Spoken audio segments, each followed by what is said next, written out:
But again, that belief, that sense of reality to accept it.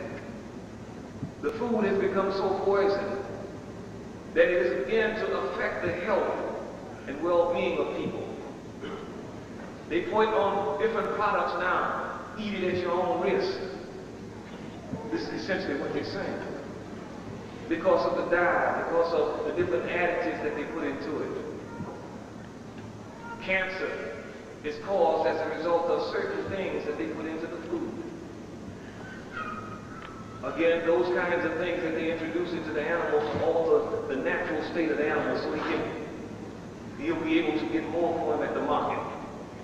But yet still, we're so caught up into it that we think we're fighting a revolution because we're talking. And we're being controlled and led around because we're not really beginning to develop a kind of restraint that's necessary to break away from the system that we say we know enslaves us. Because again, he has told you that there is no God. He has told you that that ain't real, that that's a mystery. And everything in creation just speaks to the oneness of the law. The law says, sure, that there were more than one God who was capable of creation, and each God will create that which would distinguish itself from the other. So you might look up and see a round room in a square sun, or something that destroys the symmetry, but you don't see that. Everything has a symmetry, a consistency, that gives a sense in terms of logic that this thing comes from one. That this is a part of the whole thing. This thing here emanates from one source. So again, that whole sense that Allah has given us fasting as a program, as a tool, to begin to refine our sense of awareness and develop that level of consciousness where we can be ready for struggle, where we can indeed engage in struggle. Fasting that you may learn self-restraint. Fasting is an armor that keeps you, that protects you away from the AIDS and the herpes and the different kinds of diseases that have been put out there. Why? Because he says fasting curbs the passion. The prophet was asked one time by his companions who were going on an expedition. They were going out to fight. And they were leaving their wives and their mates, so they asked the prophet, he said, it is lawful for us to castrate ourselves. Is castration lawful? He said, our castration is fasting. Because again, it begins to curb, and it gives you the advantage over the physical self, the animal self, the appetite. It allows you to control the emotion. That's very important in a day and age where you got herpes and you got AIDS and you got the venereal diseases that began to eat penicillin. This is the age in which the law says that those plagues would come upon them. As the plagues came upon the people during the time of Moses, certain plagues that Allah sent upon them as a result of their transgression. And Allah in the Quran deals with one of the signs of the last hour. He says, and he will allow a beast to arise that will speak to them. He said, and he will allow a beast, he says, and when the word is fulfilled or proved true against them, then he will allow a beast to come forth to speak to them. The word that is used for beast in this instance, and Allah uses different words in Qur'ans to convey the meanings. The word beast in this instance, Allah uses it in different levels.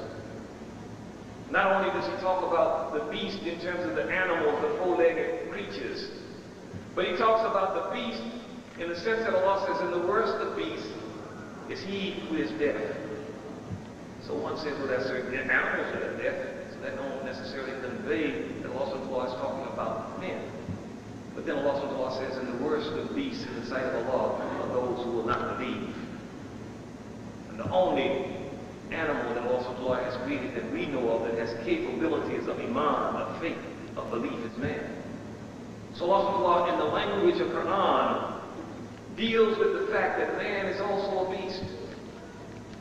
So it is that level of developing the highest sense of man, that level of struggle that makes man go to the spiritual level that distinguishes him from the beast. And that beast is not relegated to any color. Allah says in terms of the races of men, he says he created the races and divided them into nations and tribes, that men might get to know each other, not that they would despise each other. The best of them amongst you is he who is most righteous. The companions of the prophet asked him, what is righteousness? He said, good behavior. The best amongst men are those with the best behavior. be black is necessary, but it ain't sufficient. Some of the worst folks you're going to run into are going to be black. It ain't no accident. For Allah has placed Iman, He has placed faith in the hearts of all people. And it's how you develop that faith. You talk about in terms of the ability of those people who fight against you to penetrate and infiltrate your ranks. Why? Because you deceive yourselves into thinking that race has some relevance in terms of truth. No relevance in terms of truth. He understands the concept that if you're going to fight a green soldier, you're going to need a green soldier. But he tells you that you have to relegate yourself to one group, so therefore you go about and you assume that everybody look like you is about what you're about. But Allah gives you the Quran as a guidance to show you that that ain't true. He said Cain and Abel were blood brothers. One killed the other based upon belief. The blood ties are broken on the basis of belief. There's no stronger bond that Allah has given to man than the bond of belief. It is a bond that transcends the bond of race. It transcends the bond of blood and family. Allah gives many narratives in Quran to substantiate it. The Prophet Abraham, who Allah referred to as Hanif, or righteous, his father was an idol maker. Based upon that, the blood ties were broken. The Prophet Noah, upon whom Allah sent the flood. In the flood, one of his sons was drowned, in which afterward he prayed to Allah, said, surely you're the most just of judges, because he was my son. Allah said, do not ask me that, but you do not know he was not of you, he was of the unbelievers. So again, that whole sense of how we evaluate things. If our means of measuring and evaluation is not in terms of the guidance that Allah has given us, we won't be successful. We won't be successful.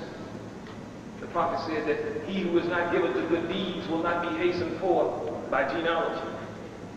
He who is not given to good deeds will not be hastened forth by genealogy. It don't make no difference if you got kings and queens in your ancestry if you can't do good, if you can't practice what's right.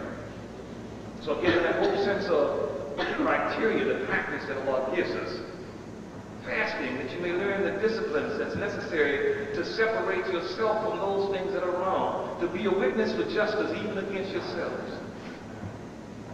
Charity. The word zakat, which is a pillar of Islam, literally means to take from what you have as a means of purifying what you keep. So charity is that pillar in Islam, that practice that again begins to make the social hookups. Because man is not benevolent by nature. That is one of the attributes of Allah. Man has to train himself to want for his brother what he wants for himself. And that training comes through understanding giving. Giving.